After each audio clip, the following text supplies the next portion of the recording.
चिंतनाचा आज आपण 5व्या दिवशी विचार करत असताना गेल्या वर्षी पूर्वार्धाचा विचार झाला भगवंताच्या काही बाललीला, काही गोकुळातलं चरित्र, काही मथुरेतलं चरित्र परवाच्या दिवशीपर्यंत आपण पाहून आलो। त्याच्यानंतर जरासंधाचा वध किंवा जरासंधाचा पराजय, वध नाही पराजय, कालयवनाचा वध, या दोन्ही गोष्टी काल आपण थोड्याशा पाहिल्या। भगवान श्रीकृष्ण परमात्म्याच्या चरित्राची काही अलौकिकता प्रगट होत असताना वेगवेगळ्या ठिकाणी वेगवेगळ्या भूमिका किंवा वेगवेगळे निर्णय, प्रसंगानुरूप निर्णय कसे घ्यायचे हे भगवान आपल्या प्रत्येक चरित्रातून दाखवून देतात, याचं चिंतन आपण करतो। कोणत्या प्रसंगामध्ये कसे निर्णय घ्यावे, कोणत्या प्रसंगामध्ये कशा पद्धतीने बोललं जावं, कोणत्या प्रसंगामध्ये जरी एखाद्या वेळेस हे कृत्य अधर्माला धरून असलं तरीसुद्धा ते करावं का न करावं, असे कित्येक प्रश्न कृष्णचरित्राच्या संबंधाने उपस्थित होतात। अनेक ठिकाणी आपल्याला काही अधर्म कृत्य केलेली जरी बहिरंगातून दिसत असली तरी त्या कृत्याला अधर्म म्हणायचा का तो धर्मच आहे, याचं चिंतन काय नेमकं करायचं। तुकाराम महाराजांची किंवा अन्य संतांची काही प्रमाणं आपण पाहत असताना काही ठिकाणी आपल्याला दिसून येतं, धर्म जोडे तरी करावा अधर्म।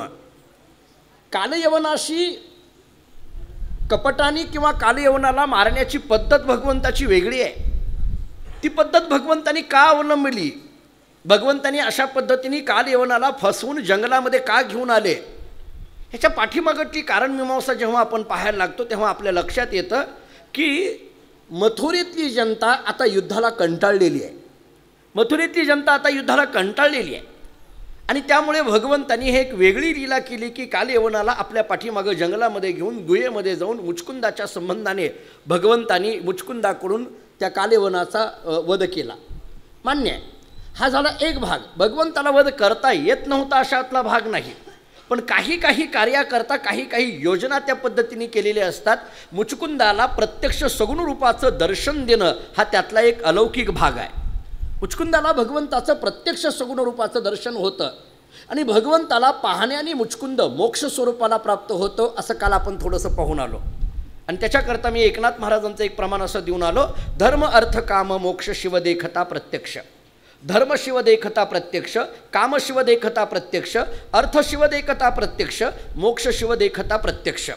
मोक्ष नावाची संकल्पना भगवंताला पाहण्याने मोक्ष नावाचा विषय मुचकुंदाच्या ठिकाणी प्राप्त होतो। याचं कारण सांगत असताना मोक्ष शब्दाची व्याख्या तत्वज्ञानाने अशी केली, आत्यंतिक दुःख निवृत्ती परमानंद प्राप्ती, याला मोक्ष म्हटलं जातं। आणि भगवान श्रीकृष्ण परमात्म्याचं प्रत्यक्ष सगुण रूपाचं दर्शन झाल्यानंतर जवळ असलेल्या आत्तापर्यंतच्या अनंत असणाऱ्या संसार दुःखाचा नाश मुचकुंदाच्या ठिकाणचा झाला आणि परमानंदाची प्राप्ती मुचकुंदाला झाली। म्हणून मुचकुंदाच्या ठिकाणी प्राप्त झालेली ही अवस्था म्हणजे एक पद्धतीचा मोक्षच आहे असं भागवत आम्हाला सांगतं। भगवान जेव्हा माघारी येतात प्रभास क्षेत्राच्या माध्यमातून द्वारका नगरीजवळ येऊन पोहोचतात। द्वारका नाव दोन पद्धतीने द्वारकेचं वर्णन केलं जातं। आता आपण जी पाहतो ती द्वारका आणि तिथून 18 मैलवर असलेले एक द्वारका नावाचं गाव आहे असं वर्णन केलं जातं। द्वारका नावाच्या गावामध्ये भगवान श्रीकृष्ण परमात्मा जाऊन पोहोचतात, सगळ्यांना बरोबर तिथं घेऊन आले आणि घेऊन आल्यानंतर भगवंताच्या जीवनातील एका वेगळ्या अध्यायाला आता प्रारंभ होतो आहे। काय प्रारंभ होतो आहे, भगवान श्रीकृष्ण परमात्म्याच्या विवाहाचा प्रसंग आता येऊन उपस्थित होतो आहे। योग्य वेळी योग्य पद्धतीची कार्य व्हावी, कारण मानव देह धारण केलेलं असल्यामुळे त्या वेळेस ती कार्य झाली पाहिजे। मानवाच्या देहाच्या संबंधाने भगवान श्रीकृष्ण परमात्मा लीला करायला आरंभ करत आहेत। बलरामाचा विवाह हा आपल्या श्रीमान रैवत नावाच्या एका राजाच्या रेवती नावाच्या मुलीबरोबर झाला। आता कृष्ण परमात्म्याच्या विवाहाचा प्रसंग आहे। भगवंताचा विवाह आहे कोणाबरोबर, भगवंताच्या विवाहाकरता रूपवान अशा पद्धतीची मुलगी नेमकी कोण आहे। रुक्मिणी स्वयंवरामध्ये एकनाथ महाराजांनी त्या रुक्मिणीचं वर्णन भगवंताची शक्ती म्हणून केलेलं आहे। फार गोड ओवी आहे।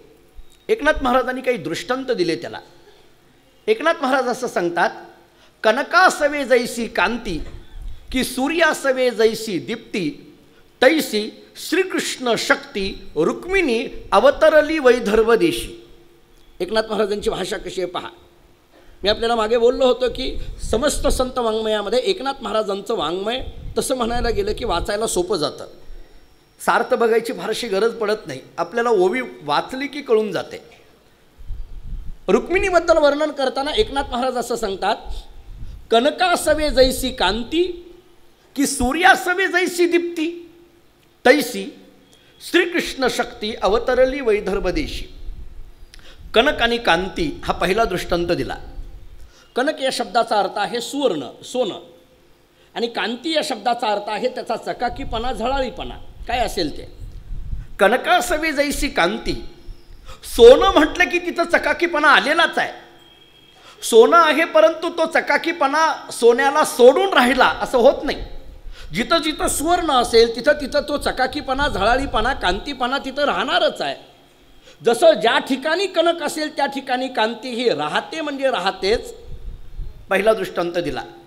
तैशी श्रीकृष्ण शक्ती, तसं जिथं जिथं श्रीकृष्ण तिथं तिथं श्रीकृष्णाची शक्ती हे कायम बरोबर असणार आहे.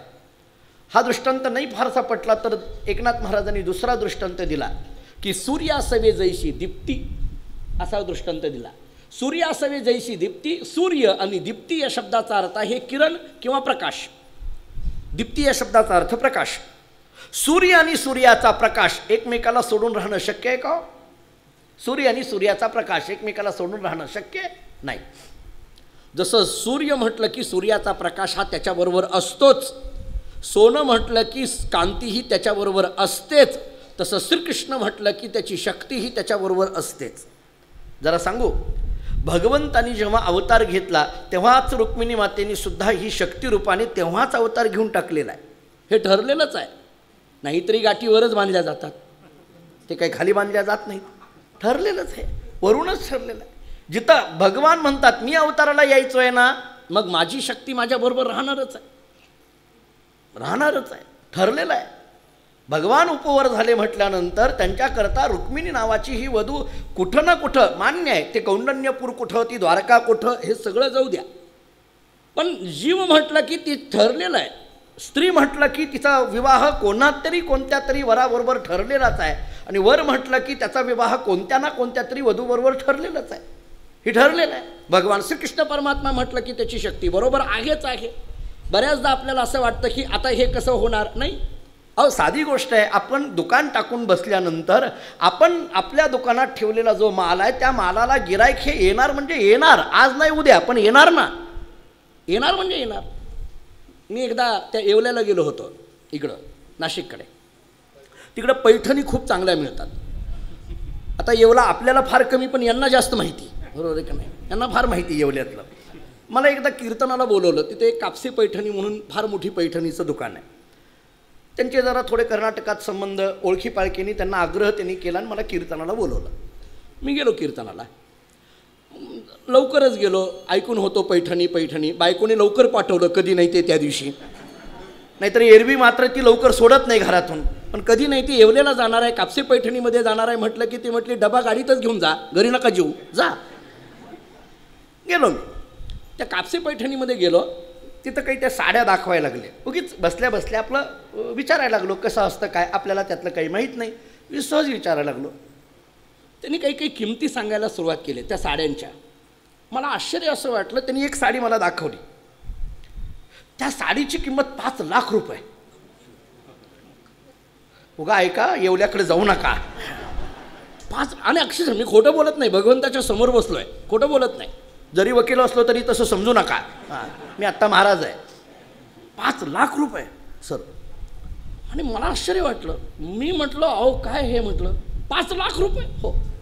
मी आश्चर्याने विचारलं. मी म्हटलं अहो हे 5 लाख रुपयाची साडी कोण घेणार? 5 लाख रुपये. मला आयुष्यात कधी माहीत नाही साडी घ्यायची. येतातच आयर एवढे येतात, त्यामुळे साडी घेण्याचा प्रसंगच आला नाही कधी. 5 लाख रुपयाला साडी असू शकते याच्यावर विश्वासच बसेना मला.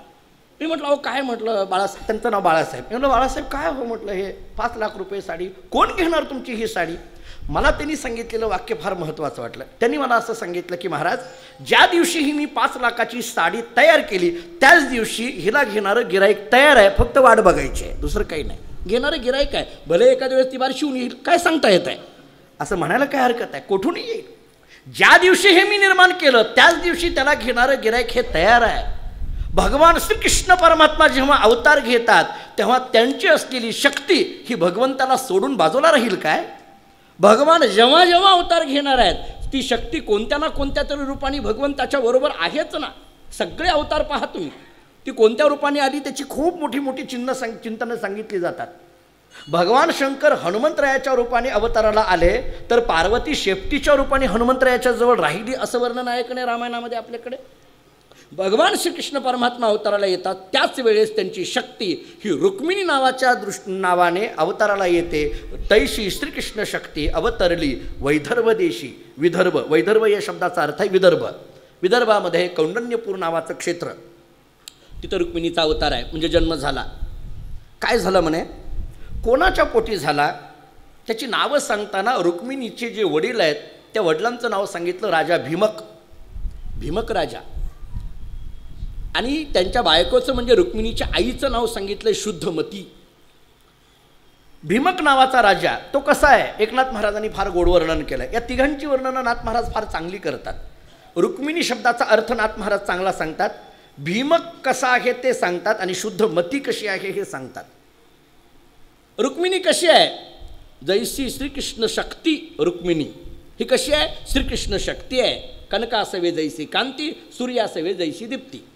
हा राजा भीमक कसा आहे याचं वर्णन करताना एकनाथ महाराजांनी असं केलं आहे, जैसा मूर्तिमंत विवेक तैसा जान राजा भीमक, सत्वाशिला अतिसात्विक निष्कलंक शोभत. एकनाथ महाराजांचं वर्णन आहे. ही प्रमाणं नाथ महाराजांची असल्यामुळे आपल्याला प्रमाणभूत अशी प्रमाण आहे. ते एकनाथ महाराज असं वर्णन करतात की हा भीमक राजा कसा आहे, जैसा मूर्तिमंत विवेक. हा आहे कसा भीमक राजा, तर मूर्तिमंत विवेक असं वर्णन केलं. भीमकाच्या संबंधाने वर्णन करताना मूर्तिमंत विवेक एक. तैसा जान राजा भीमक, सत्वाशिला अतिसात्विक निष्कलंक शोभत. राजा भीमकाची 3 लक्षणं सांगितली एकनाथ महाराजांनी. एक तर तो मूर्तिमंत विवेक आहे, एक. दुसरी गोष्ट तो अतिसात्विक आहे, 2. आणि तिसरी गोष्ट तो निष्कलंक आहे, 3. या 3 गोष्टींचं वर्णन केलं भीमकाचं. मी सांगू आपल्याला, रुक्मिणी अशी कोणाच्याही ठिकाणी अवताराला येत नाही, त्याच्याकरता हे सगळं लागतं. रुक्मिणी अवताराला यायची आहे, काय लागणार, मूर्तिमंत विवेक तिथं पाहिजे. रुक्मिणी अवताराला यायची आहे, काय लागणार, अतिसात्विकपणा तिथं पाहिजे. रुक्मिणी अवताराला यायची आहे, काय पाहिजे, निष्कलंक चारित्र्य तिथं पाहिजे, तर रुक्मिणी अवताराला येणार आहे. पहिला मुद्दा सांगितला मूर्तिमंत विवेक. भीमक राजा म्हणजे काय आहे, मूर्तिमंत विवेक. विवेक म्हणून जर कुठं शोधायचं असेल तर एकनाथ महाराज सांगतात तुम्ही कौंडण्यपूरला जा आणि भीमकाकडे पहा, तुम्हाला विवेक काय असतो ते कळून येईल. विवेक प्राप्त व्हावा, विवेकाचं लक्षण काय, विवेकाचं ज्ञान कसं होईल, याच्याकरता जर तुम्ही धडपड करत असाल तर केवळ फक्त राजा भीमकाचं चरित्र पहा, राजा भीमकाचं स्वरूप पहा, तुम्हाला विवेक काय आहे ते लक्षात येईल. एकनाथ महाराजांची भाषा आहे. माणसाच्या जीवनामध्ये विवेक नाम विचार हा किती महत्त्वाचा असतो. योग वसिष्ठांनी फार गोड वर्णन केलं आहे. वसिष्ठ ऋषींनी 4 गोष्टी आम्हाला महत्त्वाच्या सांगितल्या. रामायणाच्या संबंधाने वसिष्ठ ऋषी जेव्हा प्रभू रामचंद्रांना उपदेश करतात तेव्हा त्यांनी अशा 4 गोष्टी सांगितल्या. संतोषा परमो लाभा हा 1, सत्संग हा परमागती 2, विचार हा परमम ज्ञानम 3, शमो ही परमम सुखम 4 गोष्टी सांगितल्या. श्रेष्ठ जगामध्ये काय आहे हे सांगत असताना संतोषा परमो लाभा हा, जगामध्ये सगळ्यात श्रेष्ठ लाभ कोणता, योग वसिष्ठ आम्हाला सांगतं आपल्या ठिकाणी अंतःकरणाला संतोष प्राप्त होणं, समाधान प्राप्त होणं, याच्यासारखा जगात लाभ दुसरा कोणता नाही. नीट ऐका, आपलं अंतःकरण समाधानाला प्राप्त होणं याच्यासारखा लाभ दुसरा कोणता नाही. आपल्या जीवनामध्ये सत्संगती प्राप्त होणं याच्यासारखी गती दुसरी कोणती नाही. आपल्या जीवनामध्ये विवेक निर्माण होणं याच्यासारखं ज्ञान दुसरं काही नाही. आणि आपल्या जीवनामध्ये संयम निर्माण होणं याच्यासारखं सौख्य दुसरं कोणतं नाही. 4 गोष्टी सांगितल्या. योग वसिष्ठाची भाषा, याच्यातला विचार मला घेऊन यायचा आहे आपल्याकडे. याच्यामध्ये पहिली गोष्ट सांगितली, समाधानासारखा लाभ दुसरा कोणता नाही. लाभ जर जीवामध्ये कोणता महत्त्वाचा असेल तर योग वसिष्ठ सांगतं आपलं अंतःकरण समाधानाला प्राप्त होणं, आपलं मन समाधानाला प्राप्त होणं याच्यासारखा लाभ कोणता नाही. मी आपल्याला अनेकदा बोलून गेलो आहे, समाधान हे वस्तूच्या प्राप्तीमध्ये नसतं, वृत्तीच्या स्थिरतेमध्ये असतं. समाधान ही कोणती दुसरी वस्तू नाही आहे, ती केवळ आपल्याला प्राप्त झालेली एक अनुभूती आहे. समाधान हा अनुभवण्याचा विषय आहे, समाधान हा चर्चेचा विषय नाही. तुकाराम महाराजांच्या भाषेतून बोलायचं झालं तर तुकाराम महाराजांचीच भाषा अशी आहे, ठेविले अनंते तैसेची राहावे आणि चित्ती असू द्यावे. इथलं द्यावे शब्द खूप महत्त्वाचा आहे. चित्ती असू द्यावे म्हणजे अनुभूतीचा विषय सांगितला. समाधानामध्ये मी आहे असं म्हणणं वेगळं आणि समाधान चित्ताला प्राप्त होणं वेगळं. बरं आहे असं लोक, मी अनेकदा सांगतो, एखाद्याला विचारलं कसं चाललंय, तो म्हणतो बरं आहे. कुठं निघाला? डॉक्टरकडे. झाली का नाही विसंगती? लक्षात आली का? कसं आहे? बरं आहे. कुठं निघाला? डॉक्टरकडे. आहे का नाही विसंगती? माणसं जे बोलतात ते असतातच, याची काही शाश्वती देता येत नाही. समाधानासारखा लाभ दुसरा कोणता नाही. एक. दुसरी गोष्ट सांगतात सत्संगासारखी दुसरी गती कोणती नाही. दोन. तिसरी गोष्ट सांगतात विवेकासारखं दुसरं ज्ञान काही नाही. तीन. आणि चौथी गोष्ट सांगतात आपल्या जीवनामध्ये संयम प्राप्त होणं याच्यासारखं सौख्य दुसरं कोणतं नाही. चार. विवेकासारखं दुसरं कोणतं ज्ञान नाही. भीमक राजा कसा आहे? मूर्तिमंत विवेक. मला पुन्हा पुन्हा त्या विषयावर यायचं आहे. मला जरा भीमकाचा विस्तार केल्याशिवाय रुक्मिणी कशी आहे ती पुढं कळणार नाही. मी मागे रामायणाच्या वेळेला एक वाक्य सांगितलं होतं, आठवतंय का? पहा, लक्ष्मण कळायचं असेल तर सुमित्रा कळाली पाहिजे, राम कळायचा असेल तर कौसल्या कळाली पाहिजे, त्याच्याशिवाय होत नाही. राम कळवून घ्यायचा असेल तर कौसल्या कळवून घ्या, सुमित्रा लक्ष्मण कळवून घ्यायचा असेल तर सुमित्रा कळवून घ्या, रुक्मिणी कळवून घ्यायची असेल तर भीमक कळवून घ्या, शुद्धमती कळवून घ्या. काय आहे भीमक? मूर्तिमंत विवेक. हा जो विवेक सांगितला जातो, हा जो विचार सांगितला जातो, तो दोन पद्धतीचा सांगितला. ऐका, एक लौकिक विचार आहे आणि दुसरा अलौकिक विचार आहे. मी जरा धावतं तत्त्वज्ञानातला विषय आहे पण थोडा बोलून जातो, त्यातला एक छोटासा भाव काढून पुढे जातो. विचार हा दोन पद्धतीचा असतो, एक लौकिक आहे आणि दुसरा अलौकिक आहे. लौकिक विचाराचं चिंतन करत असताना आपल्याकडे असं सांगितलं जातं, भूतकाळाचं स्मरण, वर्तमानाची जाणीव आणि भविष्याचं चिंतन याला म्हटलं जातं लौकिक विचार. पुन्हा ऐका नीट. भूतकाळाचं स्मरण, वर्तमानाची जाणीव आणि भविष्याचं चिंतन या तीन गोष्टीतून जो प्रगट होतो तो लौकिक विचार प्रगट होतो. विचार विचार विचार म्हणायचं ते याला म्हणायचं. केवळ भूतकाळाचं स्मरण याला विचार म्हणत नाही, केवळ वर्तमानाची जाणीव याला विचार म्हणत नाही, केवळ भविष्याचं चिंतन याला विचार म्हणत नाहीत. या तीन गोष्टी एकत्रित येणं याला विचार म्हणतात. तिन्ही गोष्टी एकत्रित हव्या. भूतकाळाचं स्मरणही हवं, वर्तमानाची जाणीवही हवी आणि भविष्याचं चिंतनही हवं. काही माणसं अशी असतात की ती केवळ भूतकाळाच्या स्मरणामध्ये रमत राहतात. सोप्या गोष्ट भाषेत बोलायचं झालं तर आमच्या काळात असं नव्हतं, आपल्या काळात असं होतं का, असं बोलत राहतात. हे कायम जुनं काढत राहतात. हे भूतकाळाच्या स्मरणामध्ये राहणारी वर्तमानात काय चाललं हे माहीत नाही, याला विचार म्हणत नाहीत. केवळ वर्तमानाची जाणीव असून जमत नाही. मी सोप्या भाषेत बोलतो, आपण काय होतो, सध्या आपण काय आहोत आणि पुढं आपल्याला काय व्हायचं आहे, या तीन गोष्टी एकत्रित येतात, तिथं लौकिक विचाराचा आरंभ होतो. मी विचार दोन पद्धतीचा सांगायला लागलो आहे. मला सांगायचा आहे खरा विवेक शब्द आणि या विचारातून विवेक शब्द कसा निर्माण होतोय आणि तो मूर्तिमंत विवेक म्हणजे भीमक कसा आहे आणि तिथंच रुक्मिणी कशी अवताराला येते एवढंच बोलायचं आहे. विचार एक झाला लौकिक. दुसरा विचार सांगितला अलौकिक. हा अलौकिक विचार दोन पद्धतीने शास्त्रांनी सांगितला. ब्रह्मसूत्र भाष्यामध्ये याचा खूप चांगला विचार आला आहे. हा अलौकिक विचार सांगताना शास्त्रकार सांगतात दोन पद्धतीने, एक प्रधान विचार आहे आणि दुसरा सहाय्यक विचार आहे. आता प्रधान विचार कशाला म्हणायचं? कोहम याचा करत असलेला जो विचार आहे त्याला प्रधान विचार म्हटलं जातं. मी कोण आहे याचा विचार करणं याला प्रधान विचार म्हटलं जातं, मुख्य विचार म्हटलं जातं. आपण अनेकदा प्रमाण ऐकत आलेलो आहे. मी सकाळी गीतायोग प्रवचनमालेमध्ये एक वाक्य बोलून आलेलो आहे. मीचा विचार करणं हा अद्वैत वेदांताच्या अद्वैत ज्ञानाची सुरुवात आहे. देकार्त नावाच्या तत्ववेत्याचं एक वाक्य सकाळी सांगून आलो. आय थिंक देअर फॉर आय एम. मी विचार करतो म्हणून मी आहे, याचा अर्थ मी विचार करणारा जो मी, या मीपेक्षा कुणीतरी वेगळा असला पाहिजे याचं चिंतन करणं यालाच प्रधान विचार असं म्हटलं जातं. कोहम बरं ज्ञानोबरांचं प्रमाण देतो. मी कोण ऐसा करावा विचार म्हणे ज्ञानेश्वर निवृत्तीचा, याला प्रधान विचार असं म्हटलं जातं. मी कोण आहे? कोहम कथमिदम जातम कोवै कर्तस्य विद्यते, जगद्गुरु आचार्यांची भाषा आहे. याला कोहम हा प्रधान विचार झाला. दुसरा विचार सांगितला जातो सहाय्यक विचार, म्हणजे आत्मस्वरूपाच्या विचाराला सहाय्य करणारा जो विचार आहे त्याला सहाय्यक विचार म्हटलं जातं. हा सहाय्यक विचार चार पद्धतीने सांगितला जातो. विस्तार करत नाही पण नावं सांगून पुढे जातो. मला विवेकावर येऊन पोहोचायचं आहे. पण हे सगळं सांगण्याकरता हा सगळा विस्तार करणं गरजेचं आहे. सहाय्यक विचार 4 पद्धतीचा सांगितला. एक अविरोध विचार आहे, दुसरा समन्वय विचार आहे, तिसरा साधन विचार आहे आणि चौथा फल विचार आहे. ऐका, एक विचार सांगितला अविरोध विचार, वेदप्रामाण्यतेच्या संबंधाने केला गेणारा विचार, अविरोध विचार. दुसरा विचार सांगितला समन्वय विचार. समन्वय विचार, 2 वेगवेगळी मतं मांडल्यानंतर त्याच्यामध्ये समन्वय साधता आला पाहिजे. हा समन्वयाने निर्माण होणारा जो विचार आहे तो सहाय्यक विचार म्हणून सांगितला जातो. बऱ्याचदा 2 भिन्न भिन्न मतं मांडली जातात तेव्हा समन्वय साधता आला पाहिजे. बऱ्याचदा आपल्याकडे असं होतं, वडिलांनी मुलाला सांगत असताना 2 जर मतं भिन्न भिन्न सांगितलेली असती तर त्याला समन्वय साधता आला पाहिजे. एका वेळेला वडील म्हणतात तू खेळत राहा आणि एका वेळेला वडील म्हणतात तू अभ्यास करत राहा. मग मुलांनी विचार केला की वडील म्हणतात खेळत राहा ते खरं धरायचं का अभ्यास करत राहा ते खरं धरायचं. मनामध्ये जर संशय निर्माण झाला असेल तर त्याचा समन्वय साधता आला पाहिजे.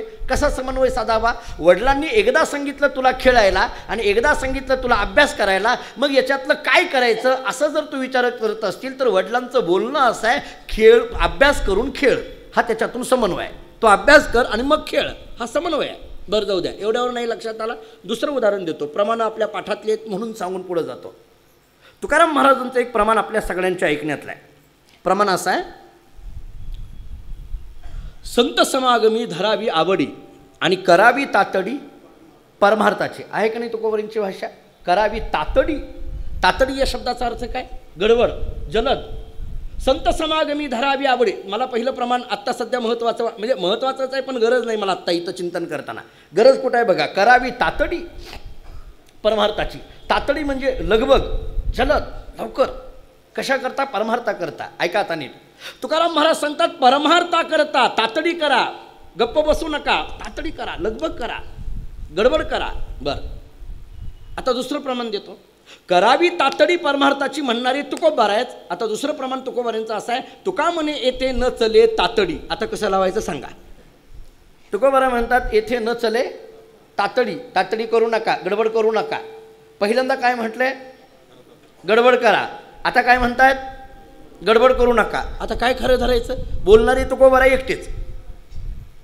2 भाषा वेगवेगळ्या कशा आल्या? एकदा म्हणतात गडबड करा, एकदा म्हणतात गडबड करू नका. परमार्थामध्ये तातडी करा म्हणतात, आता म्हणतात परमार्थामध्ये तातडी करू नका. म्हणजे नेमकं काय करायचं? बरं जाऊ द्या, दुसरं सांगतो. प्रवचनाला येण्याची गडबड करावी का न करावी? आता सांगतो, विचारतो. आपण प्रवचन कसं सगळ्यांनी अगदी वेळेवर सगळी घड्याळ लावून घेतलेली आहेत. आता 6:30ची बरोबर, बरोबर 6:30ला आपण सगळेजण येतो, सगळे येतो. काही तर 5:30लाच आलेले असतात म्हणून सांगितलं पप्पूनी. मला त्यांनी सांगितलं, मला येऊन सांगितलं त्यांनी 6 वाजता झाले. मी म्हटलं एवढ्या लवकर काय करतात? ते म्हटले तुम्ही यायच्या अगोदर मग काय बोलायचं, जरा गप्पा टप्पा चालतात, दुसरं काही नाही म्हटलं.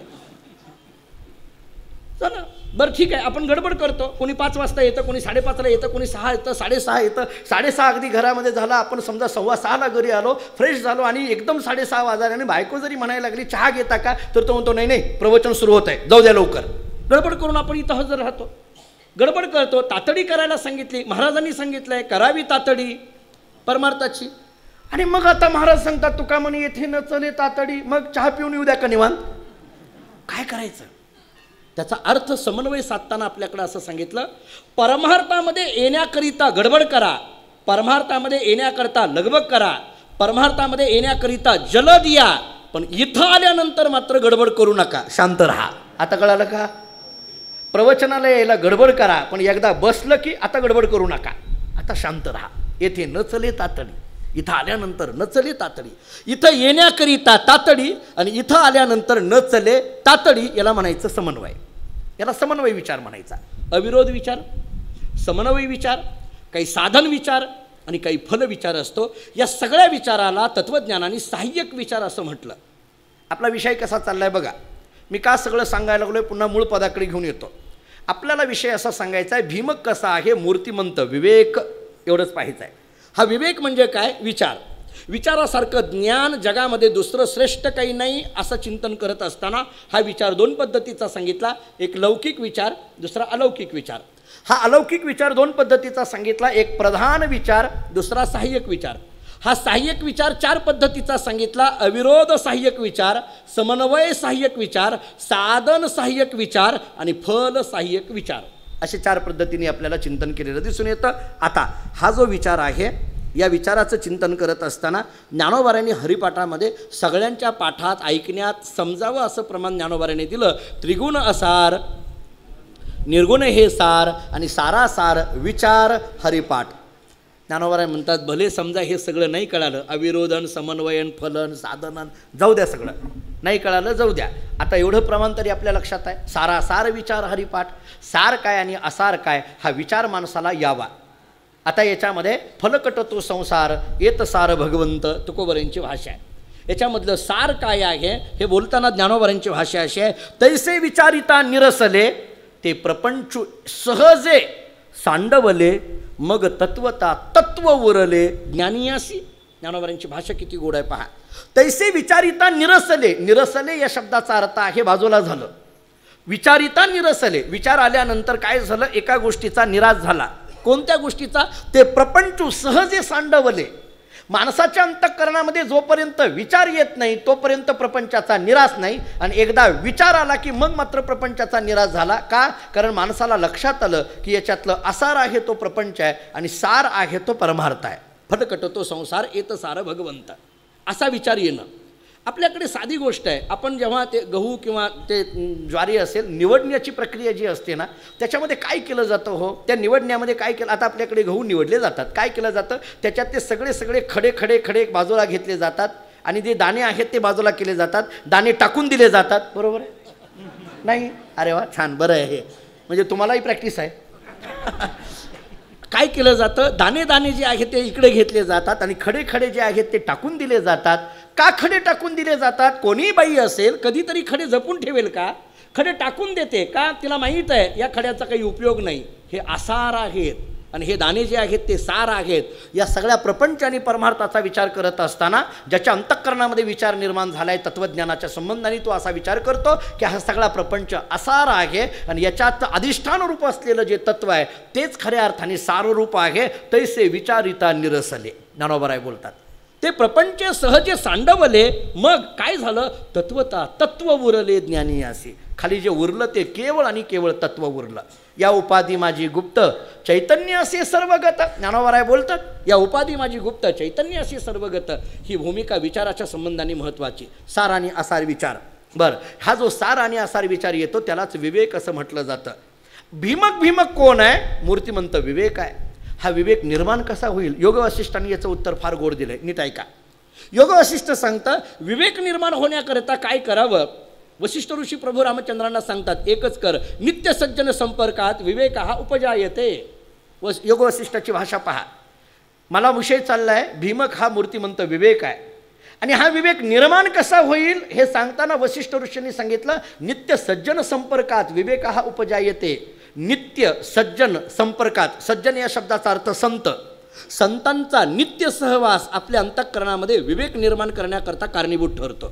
जितका जितका संतांचा सहवास घडेल तितका तितका अंतःकरणामध्ये विवेक निर्माण व्हायला लागतो. पहा तुम्ही, जेवढा जेवढा सकाळी छोटासा विषय गीता युग प्रवचनमालेमध्ये बोलून आलो, जेवढा सहवास आम्हाला चांगल्याचा लाभेल, सहवासाने विवेक निर्माण होईल, स्पर्शाने विवेक निर्माण होईल, भेटीने विवेक निर्माण होईल, दर्शनाने विवेक निर्माण होईल, कृपेने विवेक निर्माण होईल. जसं विकारांच्या बाबतीत चिंतन आहे तसंच विवेकाच्या बाबतीत चिंतन आहे. सकाळी विकाराच्या बाबतीत बोललो, आता विवेकाच्या बाबतीत बोलतो. जसा जेवढा जेवढा सज्जनाचा संपर्क येईल तेवढा तेवढा विवेक निर्माण होईल. नाही पटलं तर मी एक उदाहरण देतो. नाही माझं समजा बोलणं पटलं, तुम्हाला माहीत असलेलं उदाहरण देतो. मला सांगा, वाल्या कोळीचा वाल्मिकी ऋषी झाला असं आपल्याकडे कित्येकदा सांगितलं जातं. चरित्रही सगळं माहीत आहे, मी बोलून वेळ घेत नाही आपली. वाल्या कोळीचा वाल्मिकी झाला, वाल्या कोळीच्या ठिकाणी हे विवेक निर्माण झाला कशाने? याचं एकच उत्तर आहे ना, देवर्षी नारद मुनींची संगत, एवढंच उत्तर आहे. आणि मग नित्य सज्जन संपर्कात, याचा पुन्हा विचार करा. सज्जनाच्या नित्य संपर्काने आपल्या ठिकाणी विवेक काय आहे? आपल्याकडे असं सांगितलं जातं, आपण ज्याच्या संगतीत राहतो, सहवासात राहतो, तसे संस्कार आपल्यावर होत असतात. संगतीचे संस्कार होत असतात. त्या मागे बोललो होतो किंवा नव्हतं पहा, आठवत आहे का? जगद्गुरू श्री शंकराचार्य मंडन मिश्रांना भेटण्याकरिता त्यांच्या गावी गेले म्हणे एकदा. ते स्वतंत्र आहे, म्हणजे आचार्य शंकर नावाचं एक पुस्तक रामकृष्ण मठाने प्रकाशित केलेलं आहे. ते चरित्र जर वाचलं शंकराचार्यांचं तर आपल्याला कळेल. अगाध चरित्र आहे. अवघ्या वयाच्या 32 वर्षामध्ये पृथ्वीची 3 वेळा प्रदक्षिणा करणं हे काही सामान्य काम नाही. आचार्यांचं चरित्र फार आघाद आहे. दुर्दैवाने आपल्याकडे आणखीन ते वाचलं जात नाही किंवा आपण तेवढ्या पद्धतीने आणखीन वाचायला तयार नाही. पण आचार्यांचं चरित्र वाचा, किती गोड आहे. आचार्यांच्या चरित्रामध्ये आचार्यांचं वर्णन करत असताना वयाच्या 4व्या वर्षी 4 वेद मुखोद्गत असणारे आचार्य 3 वेळेस काळ घेण्याकरता आला, पण आचार्यांनी त्याला परतवून टाकावं हे आचार्य त्यांच्या अंतःकरणामध्ये असलेलं मातृप्रेम हे स्वतंत्र आचार्यांचं चरित्र आहे. जगद्गुरू आचार्य मंडन मिश्रांना भेटण्याकरता त्यांच्या गावी गेले. घर माहीत नाही, पत्ता माहीत नाही, म्हणून एकाला विचारलं, का मंडन मिश्रांचं घर कुठं आहे? तो जो सांगणारा होता त्यांनी सांगितलं, एक काम करा आचार्य, तुम्ही या गावात नवीन आहात ना? हो. तुम्हाला मंडन मिश्रांचं घर पाहिजे? हो. एक काम करा, ज्या घराच्या बाहेर 2 पोपट आहेत ना, ते घर मंडन मिश्रांचं. ज्या घराच्या बाहेर 2 पोपट आहेत ते घर मंडन मिश्रांचं. त्यांनी विचारलं केला, ठीक आहे. गावात गेले. गंमत अशी झाली, अनेकांच्या घराच्या बाहेर 2 पोपट. आता कोणतं घर ओळखता? हो, कोणाच्याही घराच्या बाहेर 2 पोपट दिसायला लागले. आता परत मंडन मिश्र माघारी आले आणि विचारलं, अरे बाबा, अनेकांच्या घराच्या बाहेर 2 पोपट आहेत, आता कोणतं मंडन मिश्रांचं घर शोधायचं? सांगणाऱ्याने दिलेलं उत्तर महत्त्वाचं आहे. त्यांनी सांगितलं, एक काम करा, सगळ्या घराच्या बाहेर जरी 2 पोपट असले तरी ज्या घराच्या बाहेरचे 2 पोपट स्वतःप्रामाण्यवाद आणि परतप्रामाण्यवाद ही वेदांतशास्त्राची चर्चा करतात ते घर मंडन मिश्रांचं आहे म्हटले. मंडन मिश्रांच्या दारातला पोपट वेदांताची चर्चा करतो. आता आपल्या दारातला पोपट काय म्हणतो न सांगितलेलं बरं. काय काय शिकवलं असते तर त्या पोपटाला, आणि काय काय असतं नको ते आता बोलायला. पण बघा, मला काय सांगायचं, हे सगळं संस्काराने निर्माण झालेलं पावित्र्यपणा किंवा संस्काराने निर्माण झालेली शुद्धता किंवा संस्काराने निर्माण झालेला विवेक. मला एकच वाक्य बोलायचं आहे, जर पोपट असलेल्या पोपटासारख्या एका पक्षाच्या ठिकाणी मंडन मिश्रासारख्या सज्जनाच्या संगतीमध्ये एखाद्या पोपटाला विवेक निर्माण होत असेल तर माणसाला होऊ नये का?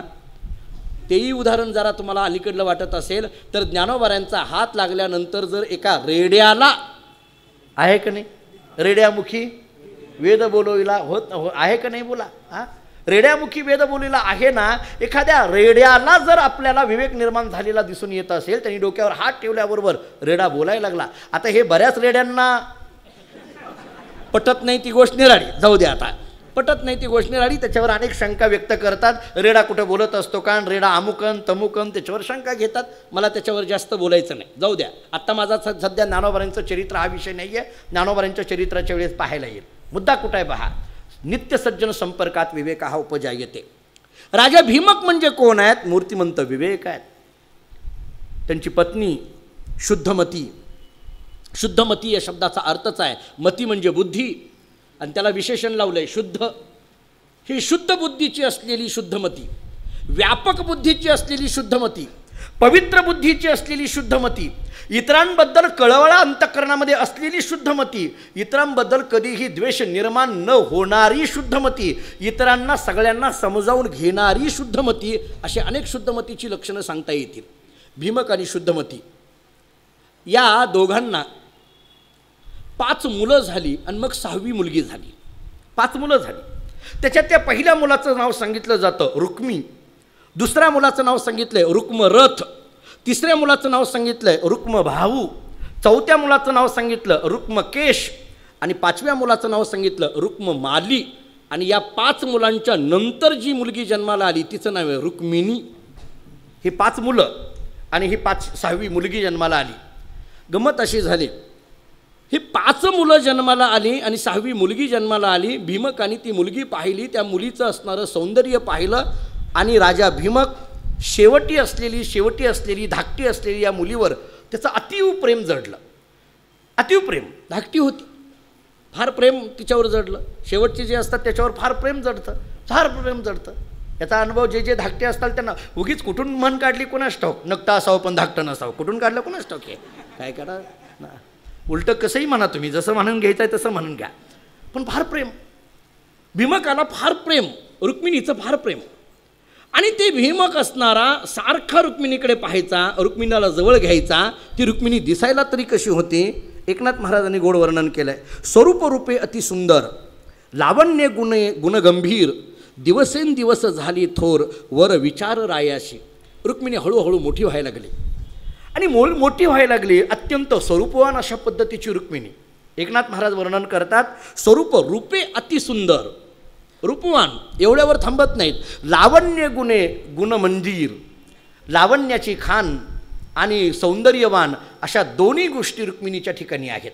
दिवसेंदिवस वाढत वरच्यावर तिचं वय वाढायला लागलं, मोठी व्हायला लागली. आणि मग मात्र वर विचार रायासे भीमक राजाला वाटायला लागलं की हिचं आता लग्न केलं पाहिजे. गंमत अशी झाली, त्या काळामध्ये अनेक लोकांचं येणं जाणं असायचं. त्याच्यामध्ये सगळीकडे फिरणारे म्हणून नारद वर्णन केलं जातं. हे नारद असे गमतीचे, इकडे भीमकाकडे आल्यानंतर त्या रुक्मिणीकडे पाहायचे आणि रुक्मिणीकडे बघितल्यानंतर भीमकाला सांगायचे, मी एक हिच्याकरता वर शोधून ठेवला आहे बरं का, हिच्याकरता एक वर शोधून ठेवला आहे. कोण म्हटलं तर सांगतो, पण आहे एक पोरग चांगला आहे पोरग असं म्हणून निघून जायचं. अर्धवट बोलणारे जे असतात बहुतेक ते नारद. हे वाईट वाटून घेऊ नका, पण नारदांची गंमतच अशी, ती अशी गंमत अर्धवटच बोलून जायचे, एकदम जोडून जायचे. चांगलं एक पोरग आहे.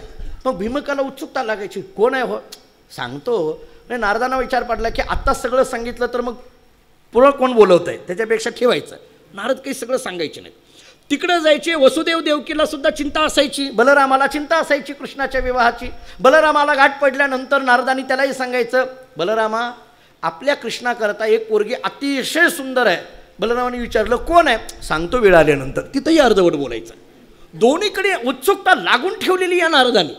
एकदा भीमकाकडे जाऊन बोलायचं, एकदा बलरामाकडे जाऊन बोलायचं. भीमकाकडे जाऊन म्हणायचं एक पोरग फार चांगलं आहे, बलरामाकडे जाऊन म्हणायचं एक मुलगी फार सुंदर आहे, कृष्णाकरता अगदी चांगला जोडा जमेल अशा पद्धतीची मुलगी आहे. नाव सांगायचं नाही, गुपचूप निघून यायचं. कित्येक दिवस याच्यामध्ये चाललेले होते. राजा भीमकाला थोडीशी चिंता लागत होती की आता आपण हिच्याकरता शोधाशोध केली पाहिजे. मुलीच्या बापाने असं शांत बसून जमणार नाही, काहीतरी शोधाशोध केली पाहिजे म्हणून तो विचार करत होता. तेवढ्यामध्ये कीर्ती नावाचा एक ब्राह्मण त्यांच्याजवळ आला. कीर्ती नाव त्याचं सांगितलं जातं. पुढचा ब्राह्मण आहे त्याचं नाव सुदेव आणि आत्ताचा आहे तो कीर्ती नामक. तो कीर्ती नावाचा जो ब्राह्मण आहे तो रायाच्या जवळ भीमकाच्या जवळ बसलेला होता. आणि बसल्या बसल्या त्या कीर्ती नावाच्या ब्राह्मणाने भगवंताचं वर्णन करायला सुरुवात केली. एकनाथ महाराज फार गोड वर्णन करतात. कीर्ती नावाच्या ब्राह्मणाने त्या राजाकडे पाहिलं आणि भीमकाला सांगितलं, राजा काय चिंता करायला लागलास. नाही म्हटले, मुलीच्या लग्नाचा प्रसंग आहे, आता कोण वर तुझ्याकरता कसा असेल, कोण असेल याचा विचार करतोय. कीर्ती नावाच्या ब्राह्मणाने सांगितलं, मी एक ऐकलेलं तेवढं सांगतो म्हटले. कोण ऐक म्हटले, जो निर्गुण निराकार, जो निष्कर्म निरुपचर, तोची झाला जी साकार, लीला विग्रही श्रीकृष्ण. श्रीकृष्णाचं वर्णन करताना कीर्ती नावाच्या ब्राह्मणाने कसं वर्णन केलं पहा. हा कीर्ती नावाचा जो असलेला ब्राह्मण आहे ते सांगतात, अरे श्रीकृष्ण म्हणून नावाचा जो आहे तो अगदी योग्य पद्धतीचा मला वाटतोय म्हटले. राजाला हे बोलत होता. जवळच मुलगी कायम बरोबर असायची, रुक्मिणी तिथंच असायची महालामध्ये, जवळ बसलेली होती. आणि या कीर्ती नावाच्या ब्राह्मणाने बोलायला सुरुवात केली, तो कृष्ण कसा आहे, निर्गुण आणि निराकार. तो निर्गुण आहे, निराकार आहे, निष्कर्म आहे, निरुपचार आहे. तोच असलेला निराकार साकार झालाय, लीला विग्रही आहे. असं एवढ्यावर थांबत नाही. त्याचं वर्णन करत असताना तो असं म्हणतोय, ज्ञान वैराग्य शक्ती संपुटी, निपजली मुक्त मोतीये घुमटी, तेची एकवटी कंठी श्रीकृष्णाची शोभत. काय सांगू म्हटले भीमका तुला. अरे तो निर्गुण निराकार असलेलं जे परब्रह्म आहे तेच साकार रूपाने द्वारकेमध्ये तिथं दिसून येत आहे, लीला विग्रही म्हणून दिसून येत आहे. आणि त्याचंच नाव श्रीकृष्ण अशा पद्धतीचं आहे. एवढंच नाही, मोक्ष प्राप्त करून घेण्याकरिता जे ज्ञान वैराग्य भक्ती हे सगळं लागतं का नाही, ते सगळं ज्ञान वैराग्य भक्ती सगळेच्या सगळे त्याच्या पायावर लोळण घेत असलेले दिसून येतात. असा तो श्रीकृष्ण आहे. श्रीकृष्णाचं वर्णन करण्याची पद्धत बघा कशी आहे. वर्णन करताना मुलगा कसा आहे हे सांगताना कसं बोलणं आहे. मुलगा कसा आहे पहिलं वर्णन केलं, निराकार असलेलं परब्रह्म तेच साकार रूपाने अवताराला आलेला आहे असा मुलगा आहे भीमका. रुक्मिणी ऐकते हे सगळं तिथं बसून. दुसरं वर्णन केलं, मोक्ष प्राप्त करण्याकरता लागणारी जी ज्ञान वैराग्य साधनं लागतात ती सगळी ज्ञान वैराग्य साधनं त्याच्या चरणाजवळ लोळण घेत आहेत. असा आहे तो श्रीकृष्ण. उत्सुकता लागायला लागली भीमकाला. भीमकाने विचारलं, कीर्ती एवढा वैभव संपन्न आहे. हो. एवढं काय घेऊन बसलास म्हटले भीमका. ही पंचमहाभूत म्हणून जी सांगितली जातात, पृथ्वी आप तेज वायू आकाश, ही पंचमहाभूत सांगितली जातात ना. हो. ऐक म्हटले, अरे आपल्याकडे जी मुलं असतात त्या पंचमहाभूतात्मक हा देह आहे असं म्हणून त्या मुलाचा देह सांगितला जातो. पण या कृष्णाचं वर्णन करताना तो कीर्ती नामक असलेला ब्राह्मण सांगतो, पंचभूते भिन्न भिन्न तैसा अंगळिया जान, तळ हात तो अधिष्ठान, पाचही मिळती एकमुठी. पंचमहाभूत सुद्धा ज्याच्या अधीन आहेत असा तो श्रीकृष्ण आहे म्हटले. इतराचा देह पंचमहाभूतात्मक असेल पण पंचमहाभूताला सुद्धा अधिष्ठान म्हणून जो आहे तो श्रीकृष्ण आहे म्हटले. कळालं का? बघ म्हटले. 3 गोष्टी झाल्या. कळतायत का बघा. तो श्रीकृष्ण कसा आहे? निर्गुण आणि निराकार आहे. बरं, तो श्रीकृष्ण कसा आहे? ज्ञान आणि वैराग्य त्याच्या पायाजवळ लोळण घेणार आहे. तो श्रीकृष्ण कसा आहे? पंचमहाभूत ज्याच्या अधीन आहेत किंवा पंचमहाभूताला जो अधिष्ठान आहे तो श्रीकृष्ण आहे. भीमक राजा मग्न होऊन ऐकत होता, कारण हे वर्णन चाललंय कृष्णाचं. अत्यंत सुंदर अशा कृष्णाचं वर्णन करत असताना 3 पद्धतीने वर्णन हा कीर्ती नावाचा ब्राह्मण करतोय. तो निर्गुण आहे परमात्मा, ज्ञान वैराग्य त्याच्याजवळ आहे, पंचमहाभूताचं अधिष्ठान त्याच्याजवळ आहे. हे बोलता बोलता कीर्ती नावाच्या ब्राह्मणाने मध्येच हसायला सुरुवात केली. हसल्याबरोबर भीमकाने विचारलं, काय झालं? त्यांनी सांगितलं, काय म्हटलंय तुला खरं सांगू का? आपल्याकडे असं बघितलं जातं, एखाद्याला पाहिलं की आपण म्हणतो तुम्हाला पाहिलं की सुख वाटतं असं म्हणतो का नाही? समाधान वाटतं. काही काही लोक म्हणतात बघा बघा म्हणतात, काही काही लोक आम्हाला पण म्हणतात, काही काही लोक मला म्हणतात, महाराज तुम्हाला पाहिलं की अगदी समाधान वाटतं असं म्हणतात तरी खरं, म्हणतात तरी खरं म्हणतात. काही काही लोक म्हणतात, महाराज अगदी बरं वाटतं बघा, तुम्हाला बघितलं, तुमच्याजवळ बोललं, तुम्ही आलात घरी, छान वाटतं. लोक म्हणतात तुम्हाला पाहिलं की समाधान वाटतं, तुम्हाला पाहिलं की सुख वाटतं. भीमकाने विचारलं, मग काय? कीर्ती नावाचा ब्राह्मण मध्ये हसायला लागला आणि म्हणायला लागला, काय सांगू तुला भीमका, अरे एखाद्या माणसाला पाहिल्यानंतर आपल्याला सुख वाटतं असं सामान्य पुरुषाच्या बाबतीत बोलता येईल, पण हा कृष्ण कसं आहे सांगू का म्हटले, याला पाहिल्यानंतर सुखाला सुख वाटतं असा कृष्ण आहे म्हटले. पाहता श्रीमुख सुखावले सुख आणि डोळे याची भूक नवजे माझ्या. याला पाहिल्यानंतर सुख नावाची जी वस्तू जगामध्ये कोणी सांगितली जाते ना, त्या सुखाला सुद्धा सुख वाटतं असा तो परमात्मा आहे. प्रश्न असा निर्माण होतो, सुखाला सुख वाटणं म्हणजे नेमकं काय? तत्त्वज्ञानाच्या दृष्टीने उत्तर देऊन पुढे जातो. सुख वाटणं म्हणजे ज्ञान आहे आणि त्या सुखाला सुख वाटणं म्हणजे भक्तीची जोड मिळणं. सुख वाटणं या शब्दाचा अर्थ ज्ञान आणि त्या सुखाला सुख वाटणं म्हणजे ज्ञानाला भक्तीची जोड मिळणं. मी माझं पदार्थ बोलत नाही, एकनाथ महाराज त्याला ओवी देतात, गाळो निया मोक्ष सुख तेतीचे मुखावे निरीख, ते श्रीकृष्णाचे श्रीमुख नित्य निर्दोष मिरवीत. भगवंताचं वर्णन करताना 4 पद्धती झाल्या, आता आठवत आहेत का बघा.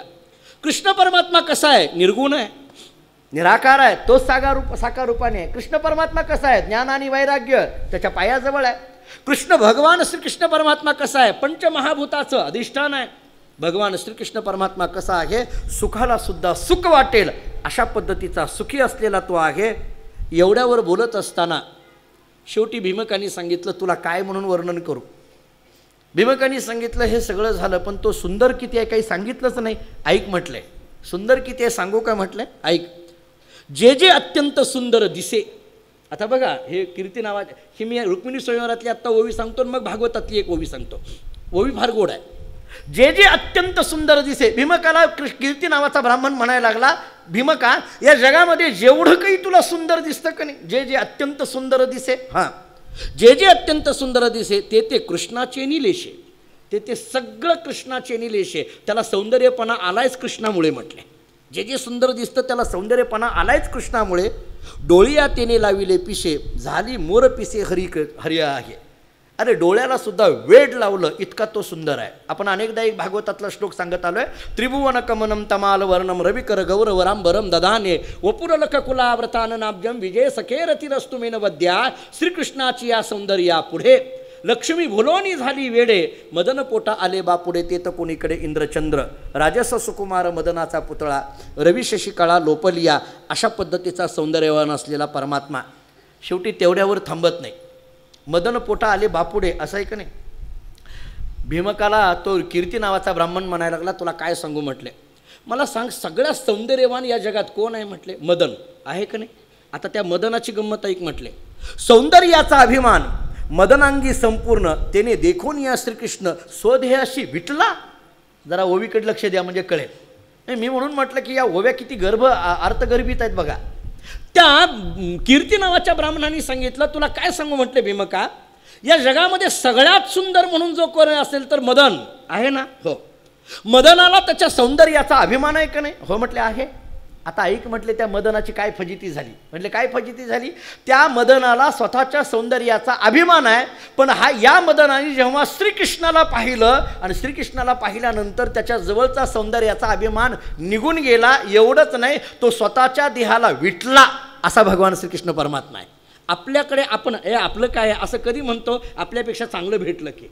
आपलं काय आहे कधी म्हणतो आपल्याकडे. आपण बघा साध्या साध्या गोष्टीमध्ये एखाद्याचा चांगला मोबाईल बघितला की आपल्या मोबाईलबद्दल आपल्याला आनंद राहत नाही. हे काय आमचं काय, लोक ठरलेलंच असतं हे आमचं काय हो, आम्ही गरीब परत गेलो होता जोडून आमचं काय असं म्हणतात. तसं त्या मदनाची परिस्थिती झाली. सगळेजण म्हणायचे मदनाला काय सौंदर्यवान आहे, काय सौंदर्यवान आहे, काय सौंदर्यवान आहे. मदनाने जेव्हा श्रीकृष्णाला पाहिलं तेव्हा श्रीकृष्णाचं सौंदर्य पाहिल्यानंतर मदन पोटा आले बापुडे. जरा पुढचं बोलू. मी एक वाक्य अनेकदा सांगत आलो आहे, आजही ते सांगून पुढे जातो. भगवान श्रीकृष्ण परमात्मा सौंदर्यवान होते हे वाक्य चुकीचं आहे. जरा नीट ऐका. भगवान कृष्ण सौंदर्यवान होते हे वाक्य चुकीचं आहे. का. मी दुसरं वाक्य सांगतो. भगवान श्रीकृष्ण परमात्मा आहेत म्हणून सौंदर्यवान आहे. त्याला कुठं सौंदर्यवान म्हणतात. सौंदर्याचं अस्तित्वच कृष्णामुळे आहे, तर त्याला सौंदर्यवान म्हणायची काय गरज आहे. त्याचं अस्तित्वच त्याच्यामुळे असेल. सौंदर्य सौंदर्य या शब्दाचा जन्मच जर श्रीकृष्णाच्या अधिष्ठानातून होत असेल तर सौंदर्याला स्वतंत्र सत्ताच नाही आहे. त्यामुळे मदन पोटा आले बापुडे ही भाषा म्हणा किंवा मदन स्वदेहाशी विटला ही भाषा म्हणा. एवढं झाल्यानंतर भीमक ऐकण्यामध्ये मग्न होता. रुक्मिणी ऐकण्यामध्ये तल्लीन झालेली होती. त्याच्या सौंदर्याच्या एक एक कथा कानावर पडत होत्या. आणि एवढ्यामध्ये मग त्या कीर्ती नावाच्या ब्राह्मणाने एक अलौकिक गोष्ट सांगितली. ते म्हटले काय सांगू म्हटले भीमका. कसं आहे, पाहणं हे काम कोणाचं आहे हो. डोळ्याचं. पाहणं हे काम कोणाचं आहे. डोळ्याचं. डोळ्याला पाहायला आवडत असतं. पाहणं हे काम डोळ्याचं आहे. हो. सकाळी झाला विषय एक थोडासा याच्यावर गीतायोग प्रवचन मालेत. पाहणं हे काम डोळ्याचं आहे. हो. आता अशी गंमत झाली. कृष्णा पाहावया लोभ, नयनी नयनाशी निघती जीभ, श्रवणी श्रवणाशी वल्लभा, अभिनव शोभा कृष्णाशी. तो कीर्ती म्हणायला लागला काय सांगू भीमका तुला. ह्या डोळे या कृष्णाला पाहतात म्हणून बाकीची सगळी इंद्रिय डोळ्याला म्हणायला लागली तू भाग्यवान आहेस. सगळी इंद्रिय डोळ्याला म्हणायला लागली तू भाग्यवान आहेस. कोणकोणती. कान, नाक, हात, पाय सगळे म्हणायला लागले काय डोळे भाग्यवान आहेत का. या डोळ्याला कृष्णाचं सौंदर्य पाहता येतं भाग्यवान आहे. तोंडातली जीभही म्हणायला लागली तू भाग्यवान आहेस डोळ्या का, पाहता येतंय तुला. कान म्हणायला लागले तू भाग्यवान आहे, पाहता येतंय म्हणून भाग्यवान आहे. एवढ्यावर थांबले नाहीत. जिभेने एक विनंती केली म्हणे. ते कीर्ती नावाचा ब्राह्मण भीमकाला सांगायला लागला काय सांगू. या जिभेने आणि या कानाने डोळ्याकडे एक विनंती केली. काय विनंती केली. जिभेने सांगितलं मी तुला हात जोडते पण पाहण्यापुरतं का होईना तुझ्यात मला जागा दे म्हणजे मला बघायला येईल.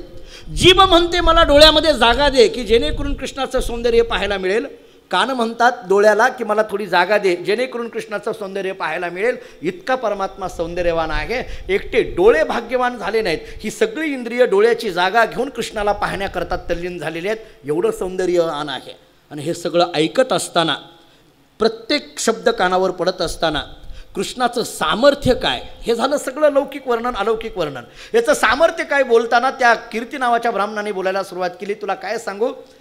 कंस की ज्यांनी सगळ्या मथुरेला त्रास दिला त्या कंसाचा वध या कृष्णाने केला. तो आहे म्हटले कृष्ण द्वारकेचा राजा.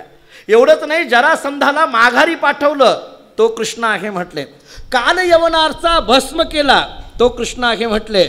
आणि या सगळ्या गोष्टी बोलता बोलता बोलता त्याच्या गुणांचं वर्णन करायला सुरुवात केली.